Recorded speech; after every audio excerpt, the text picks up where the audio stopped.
really doesn't work. What else could we do? Well, one potential option is to use a medication to eliminate implicit bias. That can be done. A randomized, double-blind, parallel group, placebo-controlled design of a single oral dose of a beta blocker eliminated implicit bias in a group of physicians in the United Kingdom for over 2 hours. This is a really important study. It doesn't tell us the way. We cannot medicate the world's population for the rest of the life and everybody in the world. But it does tell us that implicit bias is a real process that's occurring in our brains that can be intervened on successfully with a pharmacologic agent.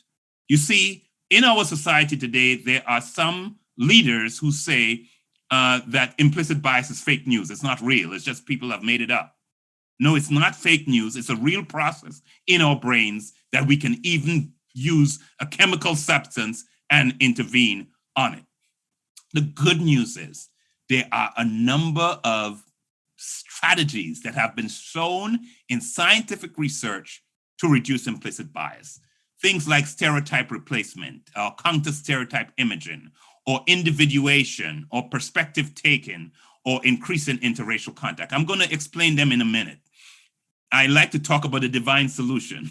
Professor Patricia Devine from the University of Wisconsin shows that she can take a group of people, motivate them to be concerned about implicit bias, to increase their awareness of it, and to implement all of those strategies. And these were effective in producing substantial reductions in bias. And those reductions remain evident 3 months later. I want to illustrate this by talking about the real divine solution. Jesus used all of the strategies that science has discovered. Stereotype replacement is when you take a negative stereotype and you turn it into a positive one. You see stereotype replacement with Jesus' encounter with the woman of Samaria.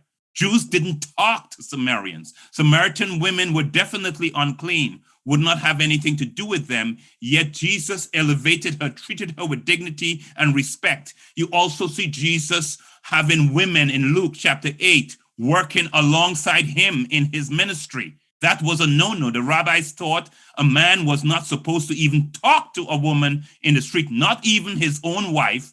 But here Jesus was replacing the negative stereotype with positive images of women. And we see that with Jesus selecting women to announce the good news that he was risen from the dead. Jesus used stereotype replacement. Another strategy, counter-stereotype imaging. You see that in the story of the Good Samaritan.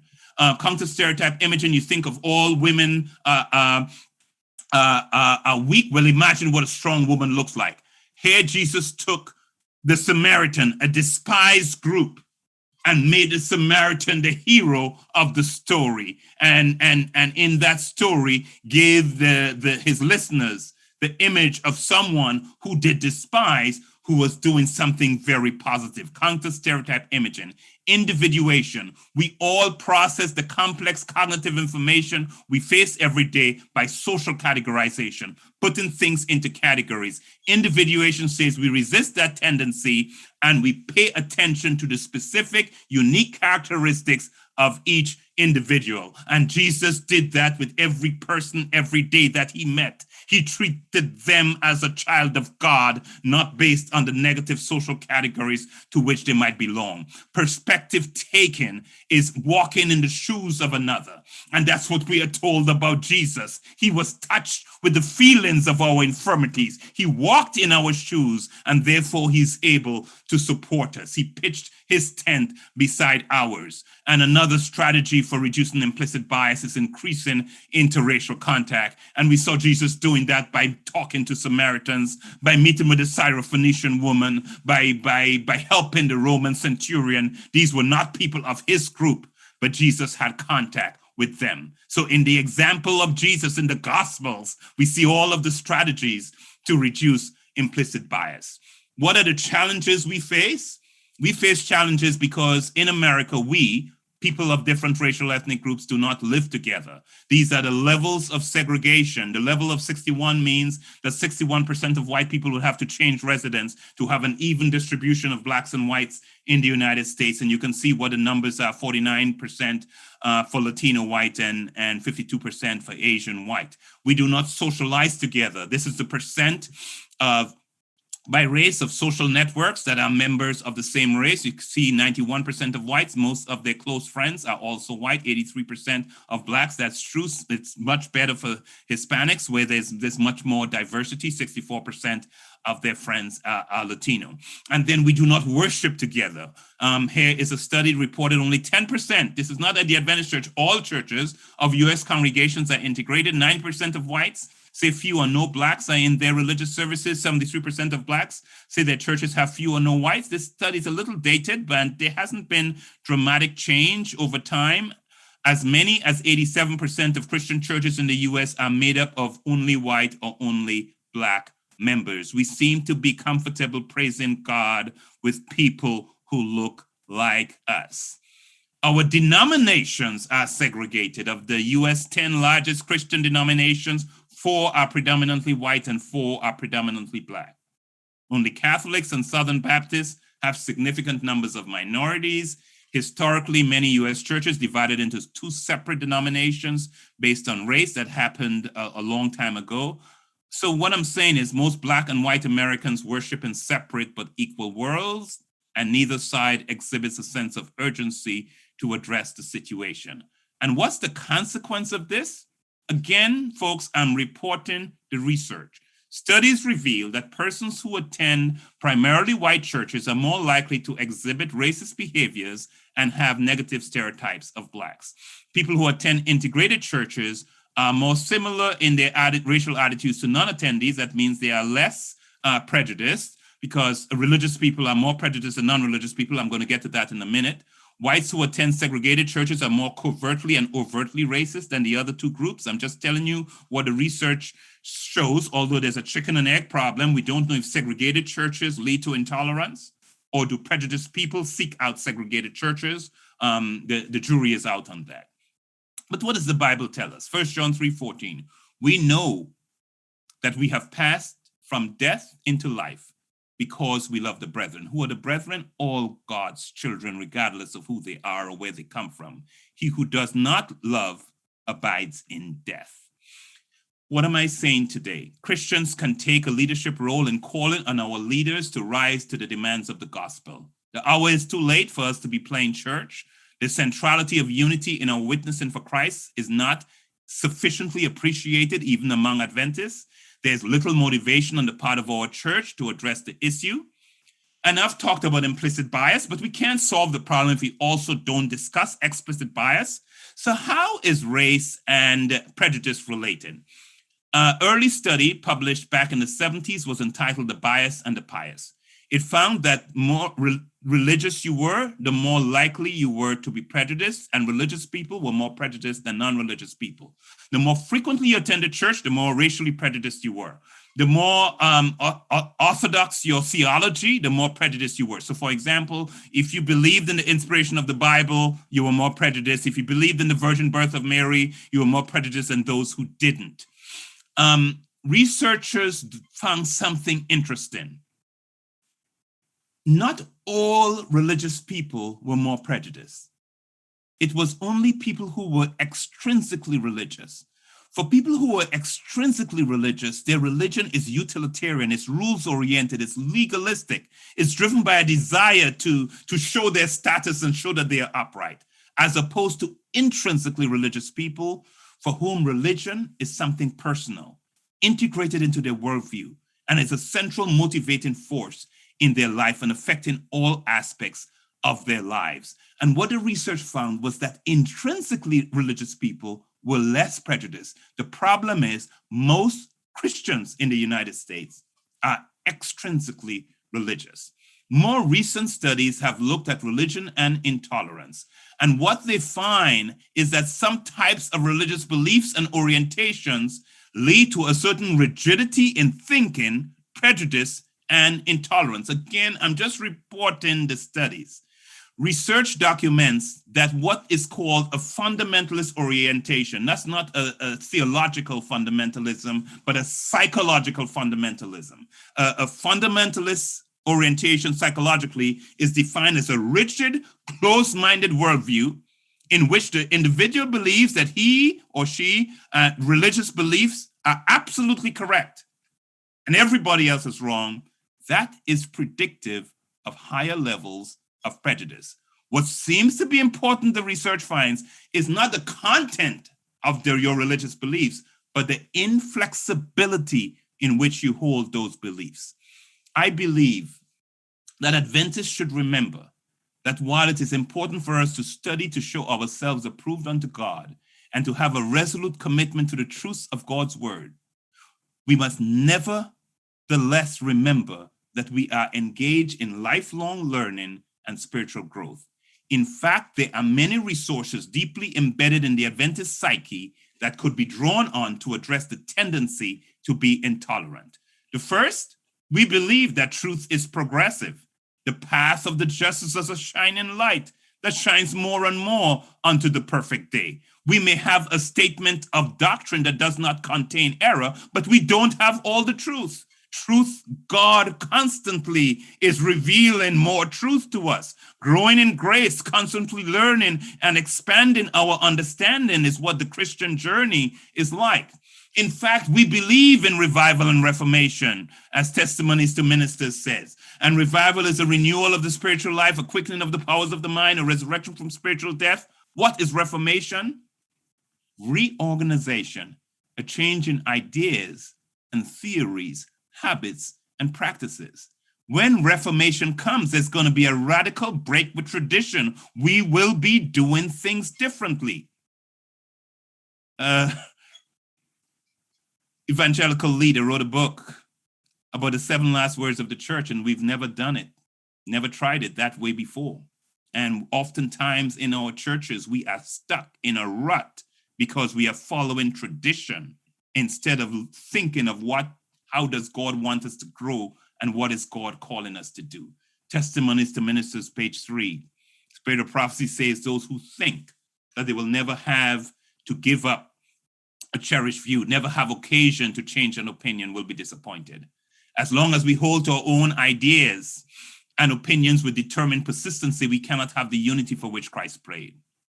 God and heaven alone are infallible. We have many lessons to learn and many, many to unlearn, almost like we have twice as many lessons to unlearn as those we have to learn.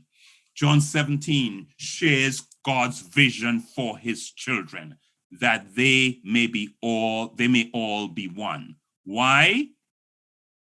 That they may be all be one, so that the world may believe that you send me.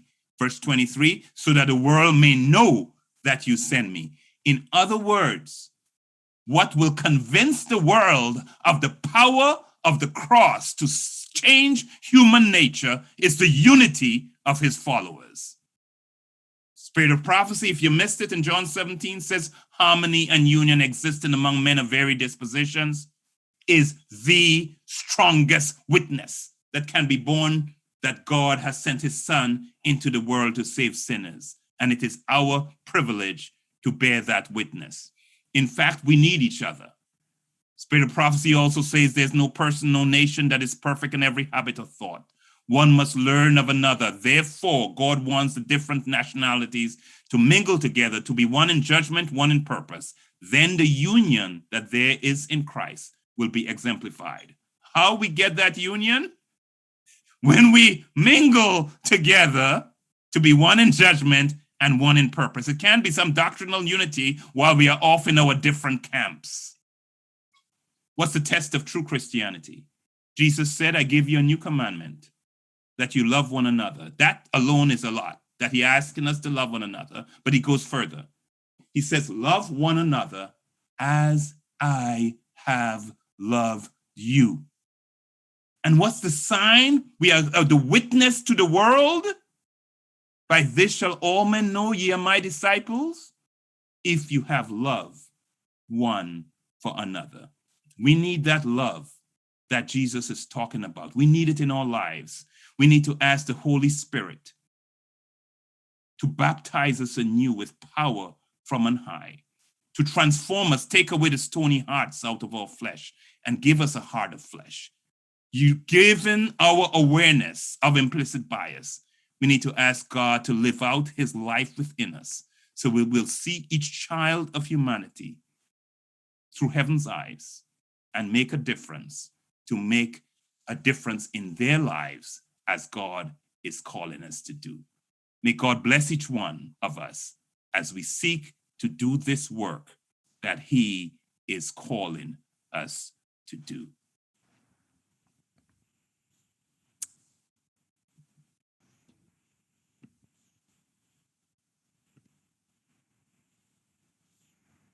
All right, good afternoon, everyone.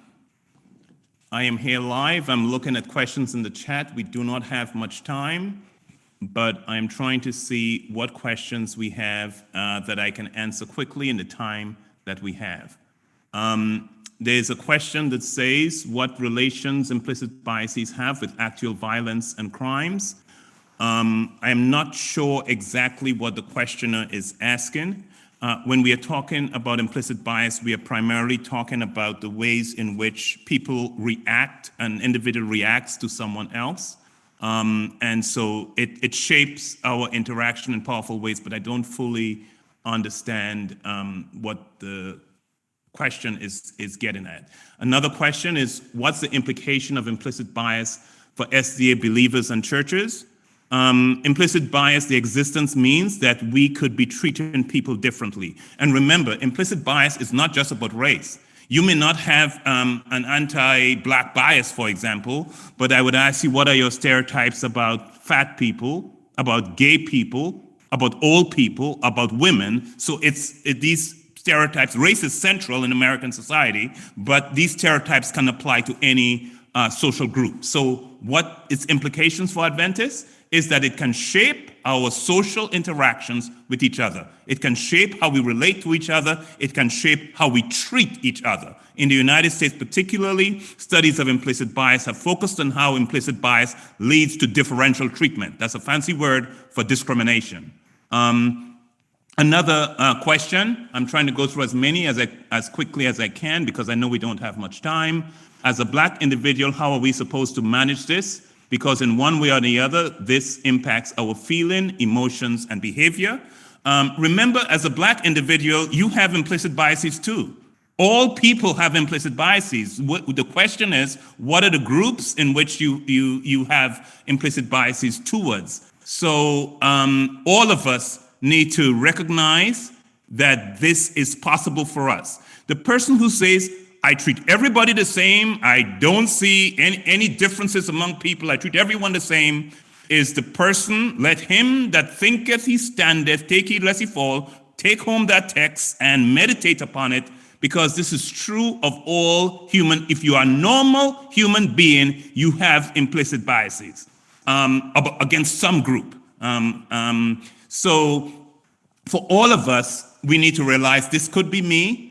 That means we should be patient with each other and don't assume if someone treated us negatively that they hated us or they, deliberately did it, because some of this is occurring unconsciously. So that's one thing to keep in mind. So let's be patient with each other and let's like to learn from each other, and let's create opportunities where there are safe places where we can interact. But let's all realize this is possible. And I showed you some of the strategies that have been shown in research to work, and I see all of them in the ministry of Jesus. So let's ask Jesus every day to live out his life within us so that we don't get caught in this. Okay, someone said that police officers should be on the medication that reduces implicit bias. Another one, trying to scroll down and read questions. There are lots of comments.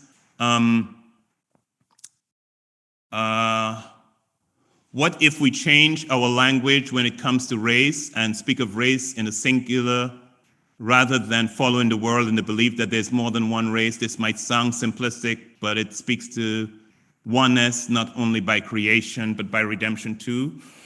That's an interesting idea. I think practically, race is so deeply embedded in our society. I don't think we're going to will eliminate it in any time soon. And race matters so profoundly because of how society responds. So I see where you're coming from, but I am not sure that would really literally solve the problem. Someone talked about Jesus talked to lepers. Yes, I didn't give every example. I just gave a few examples. The example of Christ is that of intercultural and interracial contact by Christ. I completely agree with you. That was the point I was trying to make. If I wasn't clear, please forgive me. Could you kindly share the presentation? I think I have agreed with Dr. Peter Landless that I would send, this is the third presentation I'm giving at this series, not all on implicit bias. I've dealt with stress and the comprehensive health ministries and COVID-19 and the vaccines and so forth. They'll be on the health ministries website. And I have promised Dr. Landless I will send them to him and they will be posted there. I think I probably have time for one last question. How can love overcome implicit bias when love is framed by implicit bias? I think all of us can overcome implicit bias by first of all recognizing that even though we don't intend it, that is possible for us. That's the key. The key is to recognize you're vulnerable. And then ask God to help you and think of some of the strategies that I've laid out that we saw Jesus practicing. All of these can help us. So there is good news. This is natural human tendency, but we saw in Jesus practicing all of the strategies that have been studied, and he is willing through the power of the Holy Spirit to help us rise above our normal human tendencies and treat every person we encounter as a child of God. That's the good news of salvation. That's the grace that is available to us. That's the power of the Holy Spirit that Jesus wants us to follow him and love each other just as he loved us. And that applies to every child of humanity we encounter every day. May God bless you as we continue along the Christian path, looking to Jesus for grace and strength so that he would live out his life within us. Thank you very much. I think my time is up, and I wish you God's blessings. Yes, I will send the slides so that they will be posted on the Health Ministries website of the General Conference of Seventh-day Adventists. Thank you. God bless you.